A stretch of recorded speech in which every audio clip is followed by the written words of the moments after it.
오늘 이 시간 맥주 감사 예배를 드리기 위하여서 하나님의 전에 나오신 여러분들을 진심으로 축복하고 환영합니다. 우리 함께 인사합시다. 축복하고 환영합니다. 모든 것이 은혜입니다.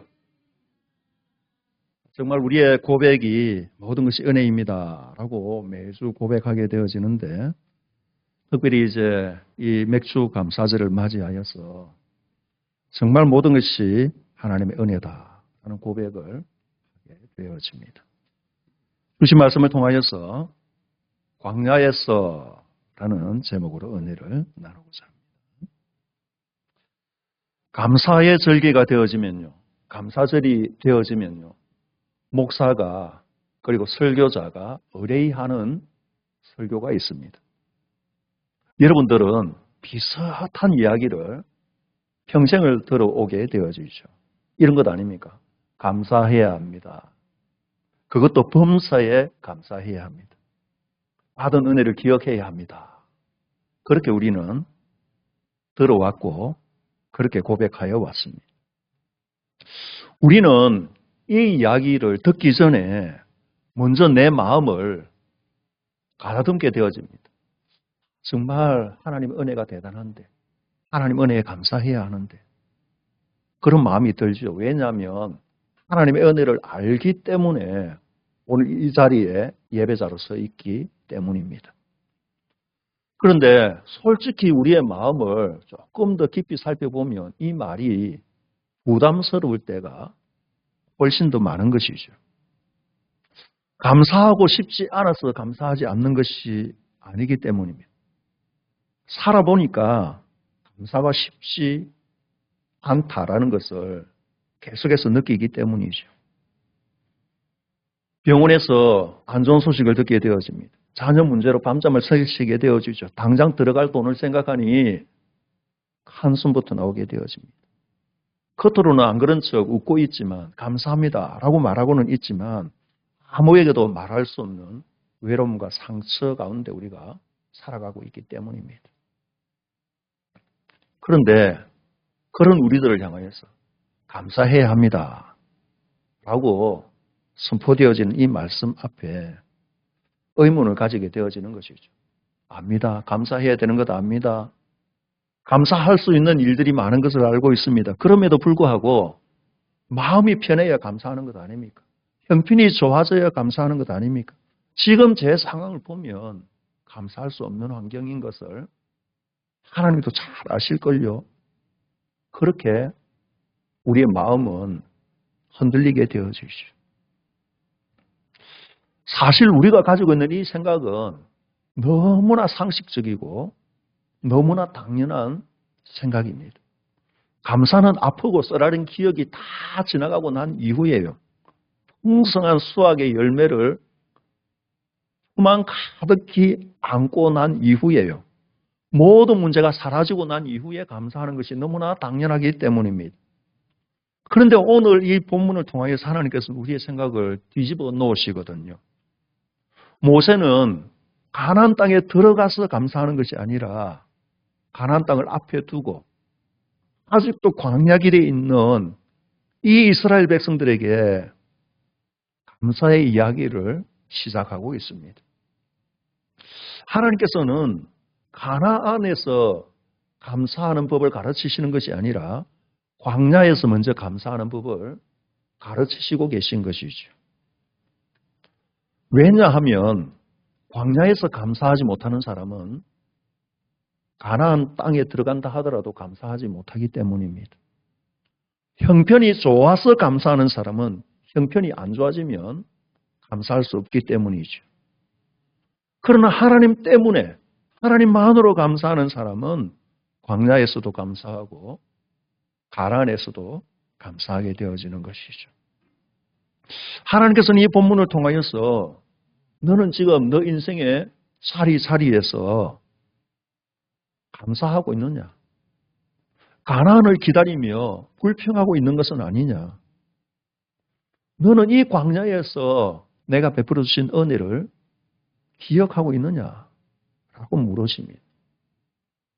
첫 번째로 우리가 생각해야 할 것은 하나님께서는 이 광야에서 우리의 마음을 드러내신다라는 사건입니다. 2절은 이렇게 기록하고 있죠. 너 하나님 여호와께서 이 40년 동안에 내게 광야길을 걷게 하신 것을 기억하라. 여기서 이제 중요한 표현을 우리가 한 가지를 생각해야 하는데 걷게 하셨다라는 것입니다.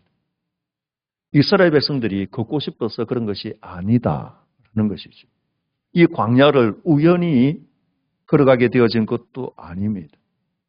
걸어가다 보니 길을 잃어서 사막 한가운데로 들어간 것이 아니라는 것이죠.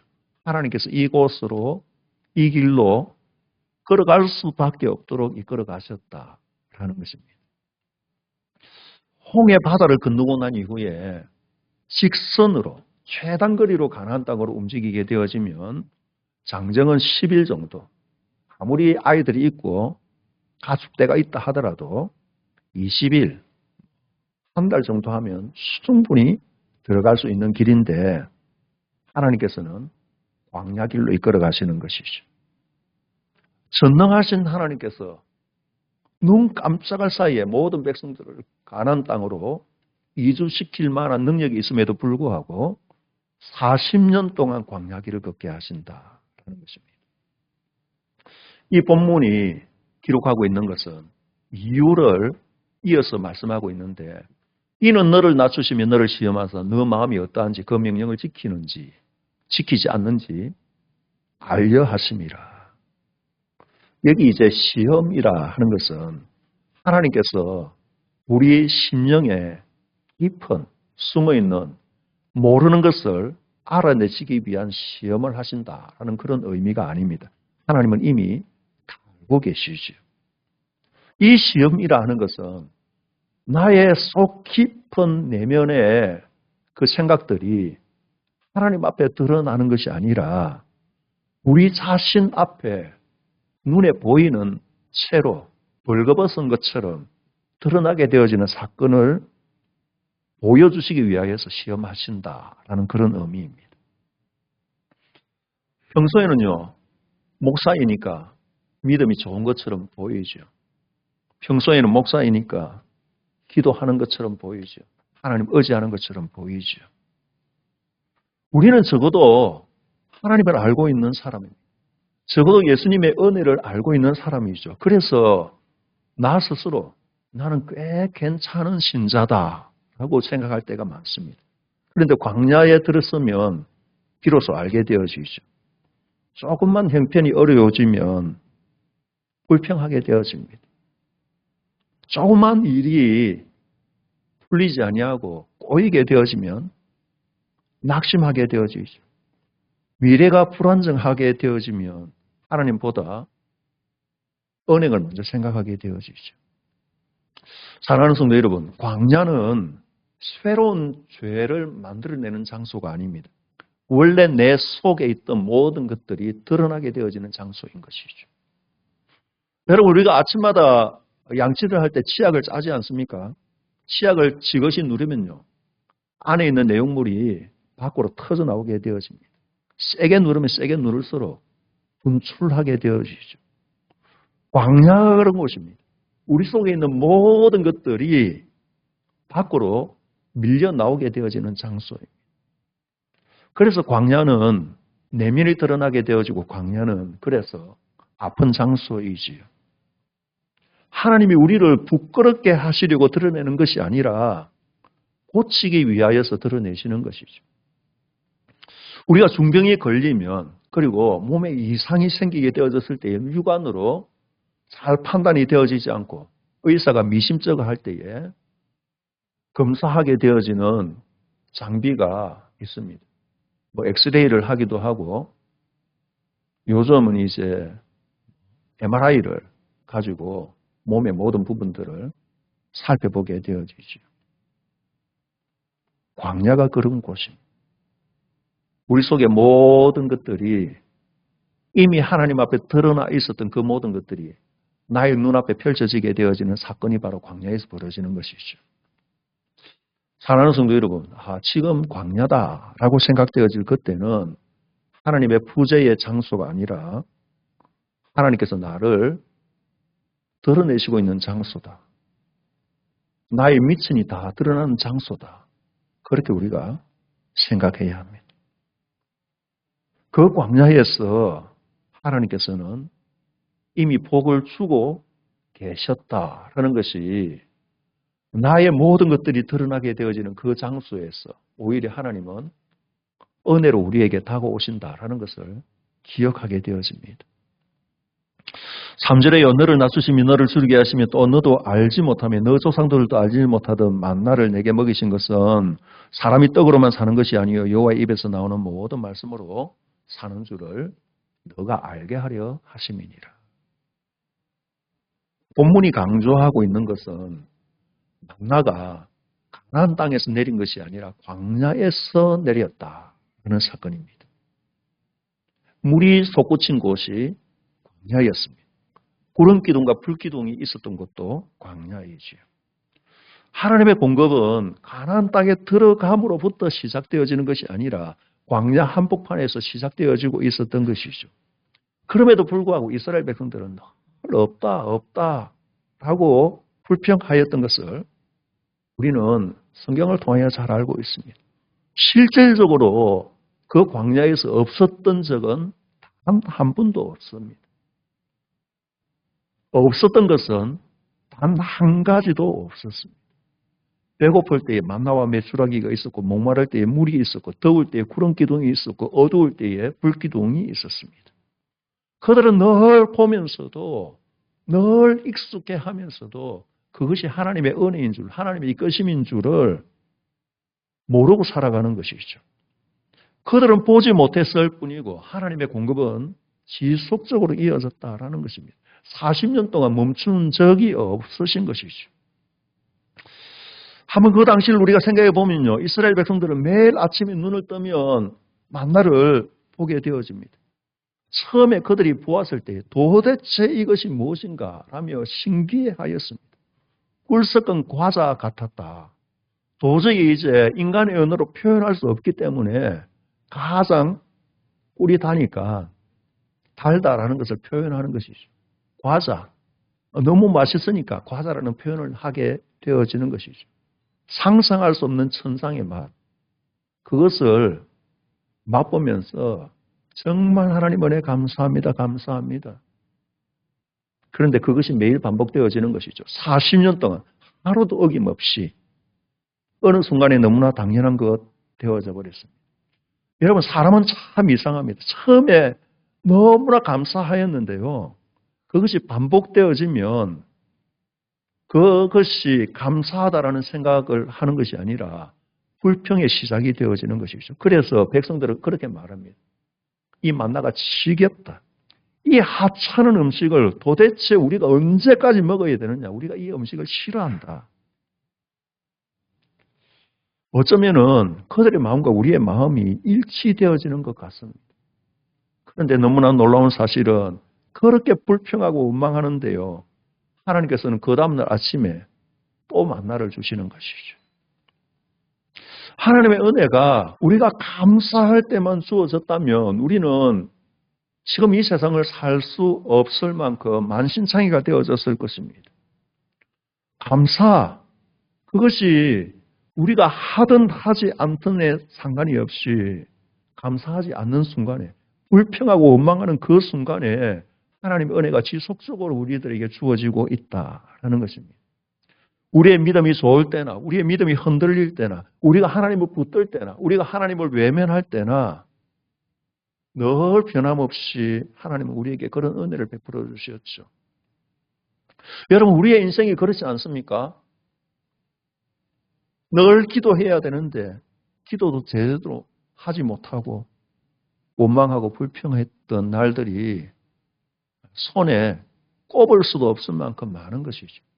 온전한 예배자로 드려야 하는데도 형식적으로 예배를 드린 순간이 얼마나 많았습니까? 하나님보다 세상을 더 의지하고 세상의 연락을 하나님 좋아하는 것보다 더 좋아했던 그 수많은 나날들, 그럼에도 하나님은 우리를 향하여서 속에서 은혜를 베풀어 주십니다. 우리가 하나님을 찾아서가 아니라 신실하신 하나님이 지금까지 우리를 붙들어 주신 것이죠. 우리는 늘 없는 것만 세며 살아갑니다. 그런데 하나님께서는 이미 모든 것을 주시고 우리의 삶을 가득 채워 놓으신 것이죠. 광야의 가장 큰 비극은 은혜가 없는 것이 아니라 은혜를 보지 못하는 어리석음이다라는 것입니다. 하나님께서는 매일의 광야 가운데 놀라운 기적도 베풀어 주시지만은 매일의 돌보심 가운데 우리로 하여금 하나님을 발견하도록 하십니다. 4절에 이 40년 동안에 너 의복이 헤어지지 아니하였고 내 발이 부르트지 아니하였느니라. 좀 평범하게 읽을 수 있는 이야기인데요. 이 본문을 자세히 살피고 묵상하면 너무나 놀라운 말씀입니다. 홍해 바다를 가르신 사건을 충분히 모세가 이야기할 수 있습니다. 10가지 재앙을 충분히 말할 수도 있습니다. 반석에서 물이 터진 이야기를 충분히 할 수도 있죠. 그러나 모세는 옷과 신발 이야기를 하고 있거든요. 왜 모세는 이 이야기를 하는 것일까요? 하나님께서는 왜 이 이야기를 되새기게 하시는 것일까요? 아마 백성들은 이것을 전혀 기억하지 못하고 인지하지 못하고 있을 가능성이 높습니다. 매일 그 신발을 신고 있기 때문이죠. 매일 그 옷을 입고 있기 때문인 것이죠. 너무나 익숙해서 기적이라고 생각하지 않는 것이죠. 이상하다. 40년을 신었는데 이 신발이 왜 닳지 아니하였을까? 40년을 입었는데 이 옷이 왜 낡지 아니하였을까? 전혀 생각하지 못하고 있는 상황 가운데 하나님은 끊임없이 우리의 발을 보고 계시는 것이죠. 하나님은 끊임없이 우리의 옷을 살피고 계신 것이죠. 하나님은 끊임없이 우리의 발걸음이 돌부리에 채여서 넘어지지는 않을까 살피고 계신 것이죠. 사랑하는 성도 여러분, 우리는 하나님께서 하지 않으신 일, 그것에 꽂혀서 살아갈 때가 많습니다. 왜 이것은 이루어 주시지 않습니까? 왜 이것은 이렇게 되어졌습니까? 왜 이것이 오른쪽으로 가야 하는데 왜 오른쪽 길은 막히고 가기 싫은 왼쪽 길만 열려 있는 것입니까? 왜 하나님, 내가 그렇게 부르짖었는데 내 기도는 왜 응답해 주시지 않으십니까? 그런데 내 삶을 정말 속속들이 알게 되어지면 우리는 깜짝 놀랄 것입니다. 하나님께서 이루어 주신 일보다 하나님께서 우리 때문에 막아 놓으신 일들이 훨씬 많았다는 사실을 우리는 잘 모르고 있기 때문입니다. 내가 모르고 지나간 사고가 그동안 얼마나 많았을지 여러분 생각이나 해보셨습니까? 내가 알지 못하는 위험 가운데 하나님이 이 모양 저 모양으로 막아주신 일들이 얼마나 많았는지 우리는 생각조차 할 수 없었습니다. 내가 깨닫지도 못하였는데 하나님께서 나를 보호하여 주셨기 때문에 지금 우리가 이 자리에서 감사의 예배를 드리게 되어지는 것이죠. 어린아이가 잠이 들게 되어지면 세상이 어떻게 돌아가는지 잘 모릅니다. 그런데 부모는 아이의 이불을 밤새 덮어주게 되어지죠. 혹시나 문제가 생길까 봐 뒤척일 때마다 아이를 살피게 되어지는 것이 어머니의 마음 아닙니까?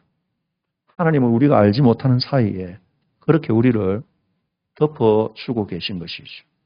우리가 지금까지 살아온 것이 하나님의 은혜다라는 것을 입술로는 고백하고 있지만 뼛속 깊이 이런 일들에 대하여서 우리가 생각하지 못하고 있기 때문에 우리의 연약함이 드러나게 되어지는 것이죠. 우리는 하나님이 우리를 위하여 이루어 주시지 않으신 일보다 하나님이 막아주신 일 때문에 지금까지 살아온 것입니다. 결국 이제 우리가 광야의 끝에서 고백할 수밖에 없는 것은 광야에서 가장 큰 복은 하나님이십니다. 라고 고백하게 되어지는 것이죠. 7절부터 10절까지의 내용을 보게 되어지면 너무나 아름다운 가나안의 모습이 나오게 되어집니다. 시내가 흐르고 샘이 솟고 먹을 것이 풍족한 장소. 그런데 우리는 중요한 사실을 놓치지 않아야 합니다. 가나안을 설명하기 전에 이미 광야의 삶을 우리들에게 먼저 말씀하여 주셨습니다. 가나안이 복된 이유는 가나안의 그 땅이 좋아서가 아닙니다. 하나님 때문이다라는 것이죠. 광야가 은혜로운 이유가 어디 있습니까? 하나님 때문 아닙니까? 만약에 하나님이 없는 가나안이라면 그 장소는 축복의 땅이 아니라 저주의 땅일 것입니다. 반대로 하나님이 함께 하시는 광야, 그것이 바로 은혜의 장소인 것이죠. 이스라엘이 가장 먼저 그리고 철저하게 배워야 할 것은 가나안 땅으로 들어가게 되어지면 우리가 복을 받는다라는 것이 아니라 광야에서도 이미 하나님께서 나를 축복하고 계셨다라는 것을 그들이 믿음으로 고백하게 되어질 때에 비로소 그들은 참된 성숙한 신앙인이 되어지는 것이죠. 광야 내내 하나님께서는 그들과 함께 하셨습니다. 원망하는데도 떠나지 않으시고요. 실패함에도 버리지 않으시고요. 연약함에도 불구하고 그들을 보호하시는 것이죠. 결국 이제 이스라엘을 살리게 되어지는 것은 만나가 아니라 안식에서 솟았던 샘물이 아니라 하나님의 은혜였다라는 것입니다. 사랑하는 성도 여러분, 광야 40년 동안 하나님은 그 백성을 버린 적이 없었습니다. 그런데 이 백성들은 수도 없이 하나님을 향하여 원망하고 하나님을 버린 적이 많았습니다. 불평하였고 애굽으로 돌아가겠다고 하였고 우상을 만들었고 하나님을 의심하고 모세를 돌로 치려하였던 그들. 그럼에도 불구하고 하나님은 떠나지 않으십니다. 광야에서 가장 큰 기적은 만나가 아닙니다. 홍해를 바다를 가르친 것이 아니라 반석에서 물이 나온 것이 아니라 그 큰 기적은 하나님께서 그렇게 어리석고 원망하고 불평하는 백성들을 버리지 아니하시고 끝까지 사랑하셨다라는 것입니다. 그래서 오늘 맥주 감사절을 우리가 맞이하면서 우리가 2026년 한 해를 시작하고 이 반년을 살아오면서 하나님께서 받은 복을, 하나님께서 우리에게 주신 복을 세어보아야 되겠다라고 생각한다면 큰 착각입니다. 이 날은 하나님께서 얼마나 신실하셨는가 하는 것을 기억하는 날입니다. 돌아보면 우리도 광야 인생길을 걷고 있는 것 아닙니까? 병실의 광야가 있었고 눈물의 광야가 있었고 실패의 광야가 있었고 외로운 광야를 우리는 걸어왔고 지금 이 순간도 그 길을 걷고 있습니다. 그때는 하나님이 보이지 않았습니다. 그때는 버려진 것 같았습니다.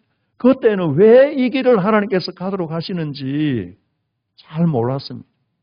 그런데 은혜를 알고 보니 광야가 튼 곳이 아니라 나를 이렇게 이끌지 아니하시면 나는 벌써 하나님을 떠났겠구나 라는 것을 알게 되어지는 것이죠. 내가 울고 있을 때 하나님이 함께 아파하셨고요. 내가 넘어질 때에 하나님이 붙들고 계셨고요. 내가 포기하려고 할 때에 하나님께서 나를 지켜주셨습니다. 그래서 사랑하는 성도 여러분, 오늘 우리의 감사는 이것이 되어야 합니다. 하나님 광야가 끝나서 감사한 것이 아닙니다. 광야에서도 저를 버리지 않으셔서 감사합니다. 제가 하나님을 사랑해서 하나님 앞에 무엇을 드려서 여기까지 온 것이 아니라 하나님께서 붙들어 주셔서 여기까지 왔습니다. 하나님, 가난 때문에 내가 감사하지 않겠습니다. 응답 때문에 감사하지 않겠습니다. 형편 때문에 감사하지 않겠습니다. 저 같은 것을 끝까지 놓지 아니하시는 하나님의 은혜 때문에 내가 감사하겠습니다. 사랑하는 성도 여러분, 오늘도 광야의 길을 우리가 걸으면서 반드시 기억해야 할 것이 있습니다. 나는 혼자 걷는 것이 아니라 하나님께서 먼저 걷고 계십니다. 하나님께서 우리를 업고 걸으시는 것이죠. 언젠가 광야가 끝나게 되어지는 날 우리는 눈물로 고백하게 되어질 것입니다. 주님 그렇게 힘들었는데요. 그런데 돌아보니 그 광야의 모래알마다 주님의 발자국이 찍혀 있었네요. 제가 걸어온 줄 알았는데 주님께서 저를 업고 걸어오셨네요. 이 믿음의 고백이 정말 우리 모두의 고백이 되어지시기를 주 예수 그리스도 이름으로 간절히 축원합니다.